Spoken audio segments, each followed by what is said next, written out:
INN के channel के खुसूसी programme मेरी कहानी मेरी ज़ुबानी में नाज़रीन आप तमाम का खैर मक़दम है। तो एक दिन अचानक घर पे आ गया हमारे KTR साहब।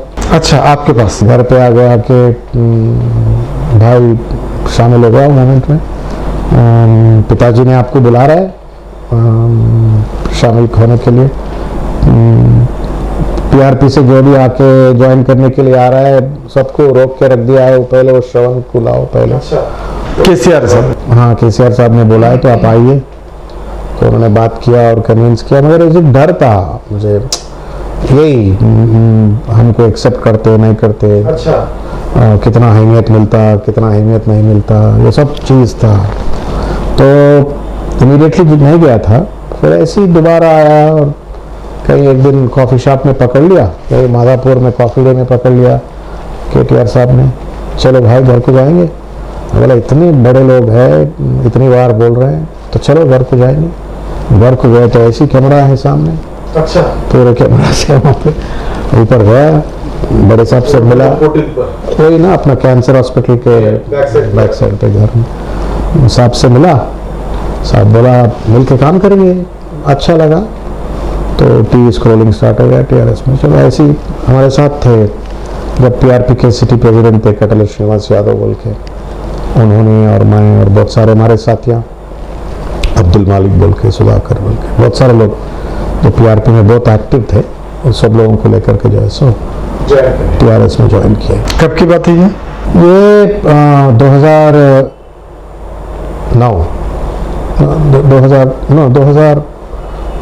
To the end of December, वही दीक्षा हुआ सब Jan 2010 मेरे ख्याल में ज्वाइन करा। और इसमें पोलिट ब्यूरो में भी लिया था, मुझे स्पोक्स पर्सन भी था, पोलिट ब्यूरो में भी था।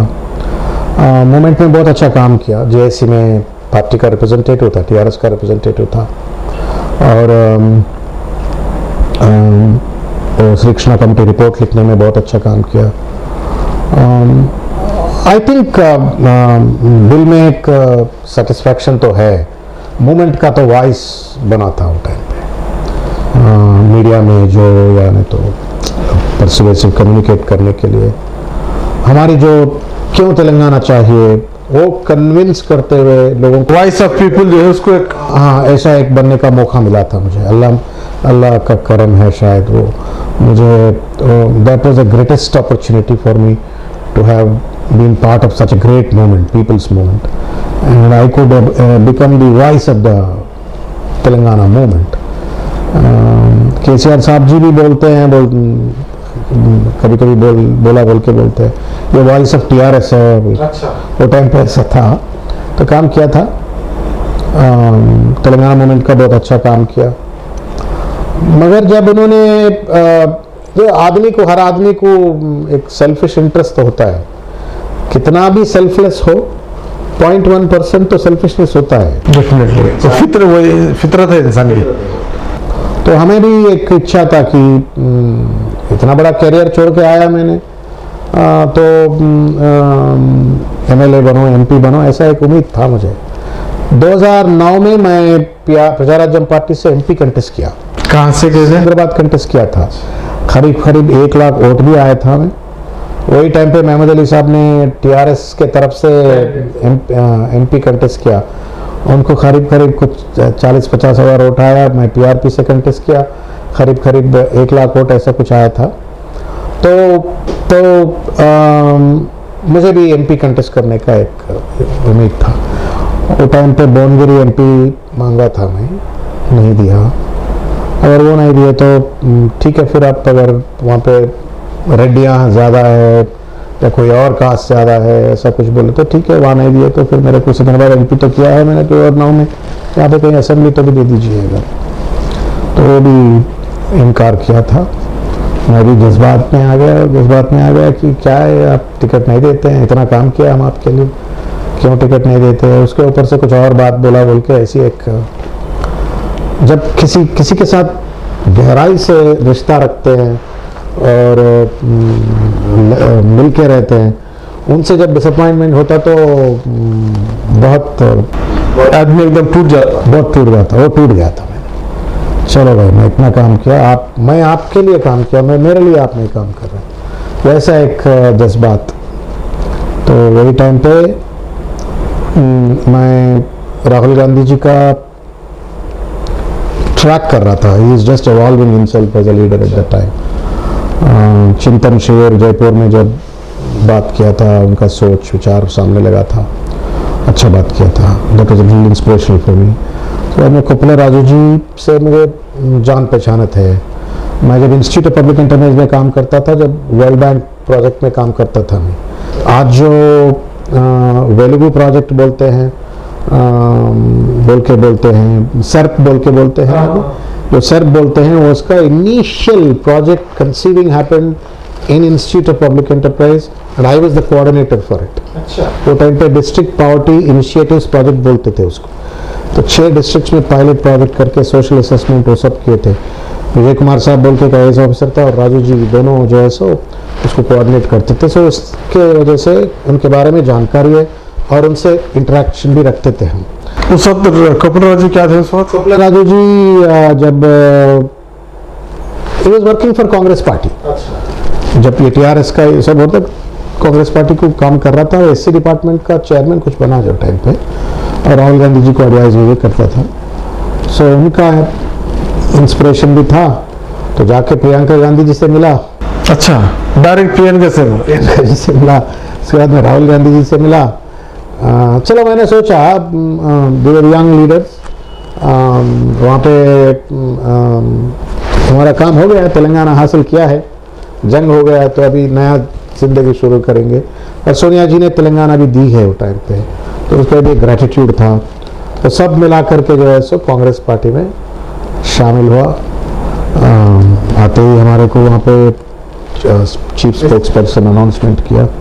जैसा लक्ष्मण, हाँ, पुनर लक्ष्मण जी था, हाँ प्रेसिडेंट था, वो टाइम पे हुआ था। तो जब से लेकर के तो जंग जारी है, काम तो कर रहे हैं। अभी नेशनल स्पोक्स पर्सन बना। But this journey has been very turbulent journey, tiring journey. Congress में रहने आपको फीलिंग क्या है?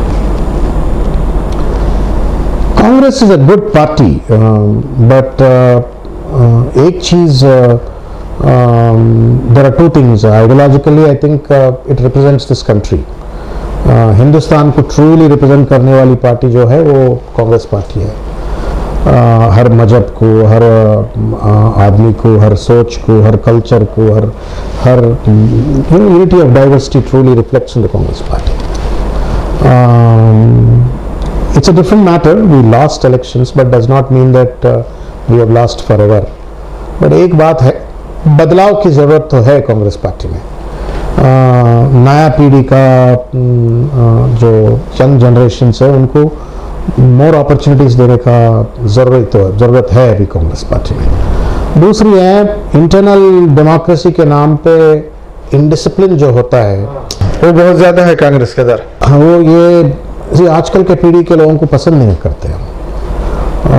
अभी कम्युनिकेशन इतना बढ़ गया है, छोटी सी चीज़ किसी कोने में हो गया तो पूरा ग्लोब पूरा फैल जाता है। वैसे एक माहौल में हर कोई जो चाहे वो बोलना, मनमानी बात करना, मनमानी काम करना, और इनडिसिप्लिन थोड़ा ज़्यादा क्रीप हो गया, और इसके वजह से पार्टी का क्रेडिबिलिटी थोड़ा डिस्टर्ब होता है। जब अपने खुद के घर में बहुत सारे लड़ाइयाँ होते हैं, मनमानी बात चलती है, तो देश को क्या सुधारेगा, समाज को क्या सुधारेगा, ऐसा एक प्रश्न बाहर आते हैं। सो राहुल जी का सोच भी वही है, to set the house in order, internal discipline को सेट करना है, और वैसा एक सोच तो है। श्रवण जी, ये तो अपन थोड़ा आगे बढ़े बोलो, जब आप टीआरएस छोड़े, कांग्रेस जो थोड़ा कांग्रेस की तरफ जा रहे थे, तो केसीआर ने दोबारा आपको पार्टी में लेने के लिए कुछ कोशिश नहीं की? पता नहीं, कभी मुझे वैसा संदेशा तो नहीं आया, मगर ये इलेक्शन से पहले बहुत खास रिश्ता था उनसे, 1-to-1 बात करने का वैसा एक रिश्ता था, मगर उन्होंने तो कभी ऐसा नहीं बुलाया। मगर थोड़े लोग तो बोले हैं कि आप आ जाइए, हम 6 महीने पहले असेंबली इलेक्शन से पहले आ जाइए, हम अकोमोडेट करते हैं आपको, ऐसा कुछ बात किए थे थोड़े लोग। I can't take their name, मगर हमें जाने के लिए इच्छा नहीं था। अगर उसकी वजह देखिए, हम उनसे रूठ के टूट के आ गए हैं, फिर जाके झुक के सामने ठहरने के लिए मन नहीं। रूट किया है तो वहां पे डिक्टेटरशिप चल रही थी, तो उसका नहीं, personally I enjoyed lot of autonomy in TRS. जैसा कांग्रेस में ऑटोनॉमी है, वैसी ऑटोनॉमी टीआरएस में था मुझे। शायद पूरे टीआरएस पार्टी में बिना पूछे, बिना permission press meet Harish Rao ji के अलावा, केटीआर जी के अलावा, ईटल राजेंद्र जी के अलावा कोई अगर प्रेस मीट लगाया तो वो श्रवण था। मुझे इतना फ्रीडम था, कभी कोई मेरे को ऐसा डिक्टेटरशिप दबाव वो कुछ भी नहीं था। बिना अपॉइंटमेंट अंदर जाने का ऐसा एक सहूलत था, तो I was very much part of the family. तो मगर फिर वहां पे लड़ के आ गया, फिर जाके फिर झुकना क्यों। केसीआर पर्सनली कैसा आदमी है? चूंकि अब इतना अरसा आप साथ रहे हैं और मूवमेंट के दौरान, तो आपने क्या फील किया है? See, politically he is different, but personally he is a very good human being. मैं अगर कुछ और बोले तो अच्छा नहीं रहता। He is certainly a good human being, और कोई जाके मदद मांगे तो दिल खोल के मदद करता है, और जिससे बात नहीं करना है नहीं करता है, वो देखता भी नहीं उसकी तरफ, देखता भी नहीं उसको। अगर जिससे बात करना है तो दिल खोल के बात करता है, खुद खिलाता है, खुद खाना बनाता है। वैसा तो personal etiquette I think he is very good. उसमें जो बाहर जो दिखाव होता है वो नहीं होता है, बट पॉलिटिकली आई थिंक मुझे एक ही होता है। तेलंगाना बनने से पहले केसीआर साहब, तेलंगाना बनने के बाद में अब जो मुख्यमंत्री जी को हम बाहर से देख रहे हैं, बहुत फ़र्क तो है। जैसा उन्होंने बहुत सारे नॉन तेलंगाना एक्टिविस्ट को, जिन लोग तेलंगाना के खिलाफ किया है, उन लोगों को आगे लगा के, उन लोगों को अच्छे अच्छे पद दे के, मंत्री पद दे के, एमएलए एमपी बना के, जो तेलंगाना के ताज पहना के उन लोगों को बिठाए, ये केसीआर साहब मुझे नहीं दिखाई दिया। पहले जो केसीआर था वो नहीं है ये something is different, certainly different, which is not acceptable. अगर कल के दिन फिर आपको केसीआर बनाया तो क्या ये एटीट्यूड के ऊपर प्रेजेंट में आप जाएंगे? नहीं, वो अल्लाह का करम है, क्या होता तो मैं नहीं बोल सकता, बट मैं तो अभी कांग्रेस पार्टी का मुख्य पदाधिकारी हूँ, मैं काम करता हूँ यहीं, और कांग्रेस पार्टी को मजबूत करना है, अभी बहुत मजबूत करना है कांग्रेस पार्टी को। कांग्रेस का फ्यूचर क्या है? कांग्रेस आज लोग समझ रहे हैं, चंद एमएलए जाने की वजह से जो है सो, चंद एमएलए जाने की वजह से जो है सो ये डूब गया बोल के, मगर कांग्रेस का खूबी क्या है, कांग्रेस का कैडर, हर गांव में कैडर है, हर गली में कैडर है। कोई पार्टी को, ना टीआरएस को है, ना किसी और पार्टी को उतना स्ट्रक्चर है जितना कांग्रेस पार्टी को है। गलती हमारी थी नेता लोगों की, हम ऑर्गेनाइजेशन को ठीक तरीके से मजबूत नहीं किए हैं, और गांव में जो गली में गांव में जो काम करते हैं उनको हमने ठीक तरीके से एंगेज नहीं कर सके हैं उनको। अगर ऑर्गेनाइजेशनल स्ट्रेंथनिंग ठीक तरीके से करे और कैडर को एंगेज करे, आइडियोलॉजिकल रीओरिएंटेशन फिर से एक बात दिए, तो मेरे ख्याल में कांग्रेस बराबर जीता है। और एक बड़ी बात है, मैं तो परसों का इलेक्शंस जो है सो हम हार गए तो नहीं मानता मैं। आप नहीं मानते? मैं नहीं मानता, क्योंकि क्यों नहीं मानते? आज भी मुझे उम्मीद है कुछ गफला हुआ, ईवीएम्स का तो कुछ गफला हो गया, क्योंकि मैं बहुत सारे गांव घूमा, बहुत सारे कॉन्स्टिट्यूंसीज घूमा, पूरे 5 साल घूमा। केसीआर साहब और टीआरएस के खिलाफ में इतनी बड़ी आवाज़ थी, वो आवाज़ कहाँ गई है? 40 लाख अनएम्प्लॉयड यूथ थे, कहाँ गए उन लोगों की वोट और उनकी फैमिली की वोट? और अग्रेरियन डिस्ट्रेस, करीब करीब 5000 किसान जो है सो मर गए थे। और डेमोक्रेटिक स्पिरिट खत्म कर दिया गया था, कोई मीडिया का आवाज को दबा दिया गया था, एक डिक्टेटोरियल रूल चला दिया था। इसके बावजूद भी मैं ये नहीं मानता कि लोग टीआरएस को वोट दिए। कुछ की गफला हो गया। मैं खैरताबाद में खुद देखकर कैंपेन करते हुए, हर गली में गया, लोग प्यार से, बहुत प्यार से, we are looking for a change, हम आपको वोट डालते हैं, वैसा एक उनके आंखों में दिखाई दिया था, उनकी बात में भी सुनाई दिया था। कहाँ गए वो सब? बहुत सारा गफला हुआ।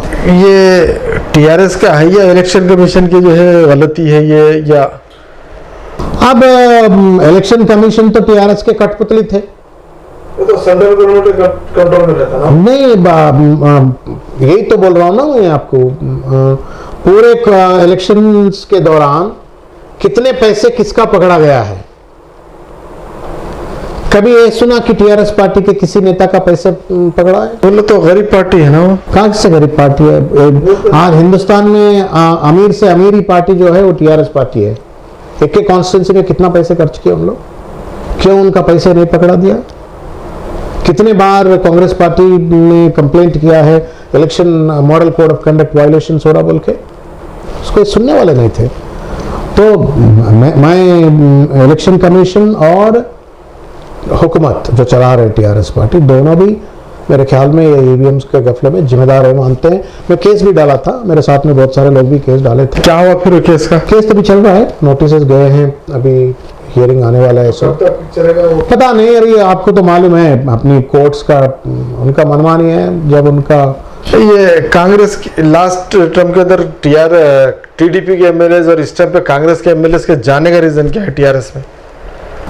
बात ये है, एक बात है, this is something that every political party has to understand. जब आप टिकट देते टाइम पे, कॉन्ट्रैक्टर है, उनके पास इतना पैसे हैं या नहीं है बोल के देख रहे हैं, उनके पास क्या सिद्धांत है, उनके पास आइडियोलॉजिकल कन्विक्शंस क्या है, ये नहीं देख रहे हैं।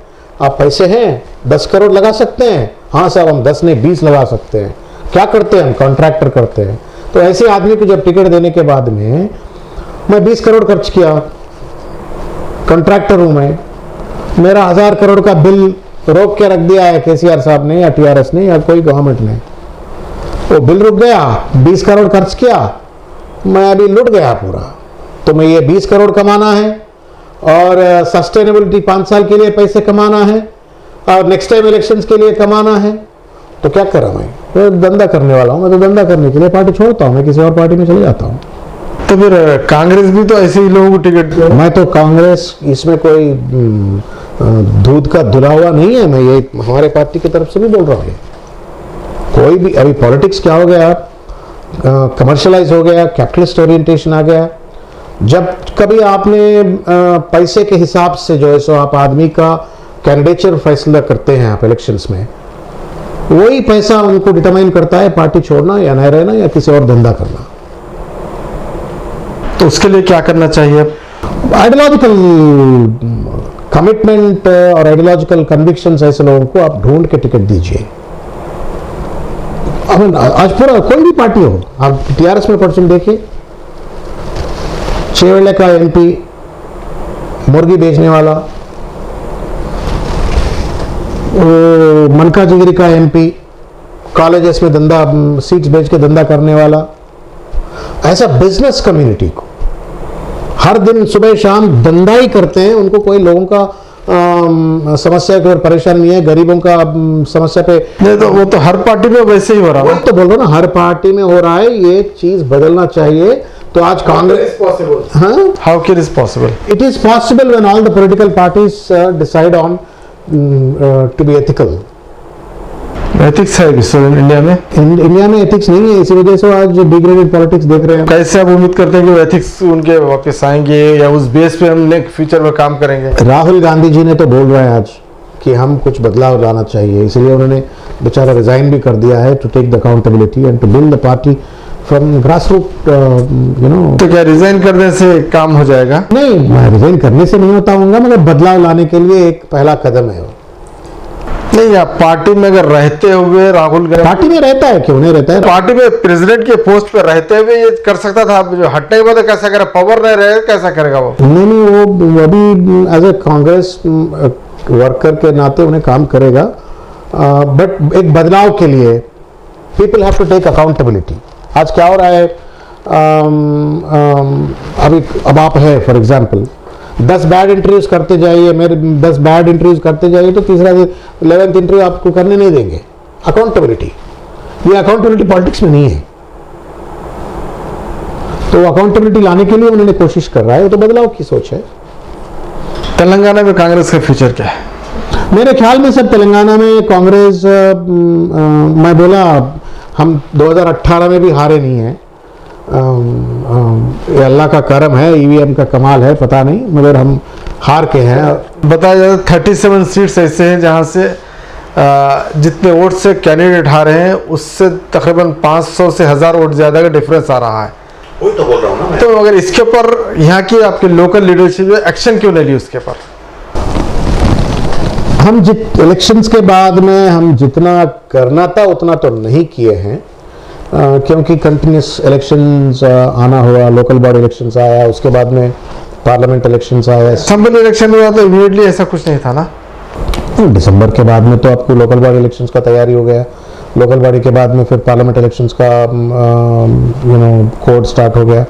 मगर अभी मेरे ख्याल में अभी जो नेशनल लेवल जो चेंजेस आ रहे हैं उसका चेंजेस यहाँ पे भी असर होगा। नहीं, नेशनल लेवल तो है, लेकिन जो तेलंगाना में हुआ है कांग्रेस के साथ, जिस अंदाज का ईवीएम, आप जैसे आप कहते हैं ईवीएम का कमाल है ये, तो उसके लिए स्ट्रेटेजी बनाने के लिए ग्रुप, प्रेशर ग्रुप बनाते हुए उसके ऊपर एक्शन लिया जा सकता था, क्यों नहीं लिया गया? मुझे उसका अंदाज नहीं है और बोलना भी उचित नहीं है, मगर ये तो मैं मानता हूँ कि बदलाव की वक्त आ गया है और नए पीढ़ी, यंग जनरेशन, बहुत सारे लोग कांग्रेस में सेकंड और थर्ड रंग में पड़े हुए बहुत सारे लोग हैं, उनको रिजनरेट करना चाहिए, उनको एम्पावर करना चाहिए।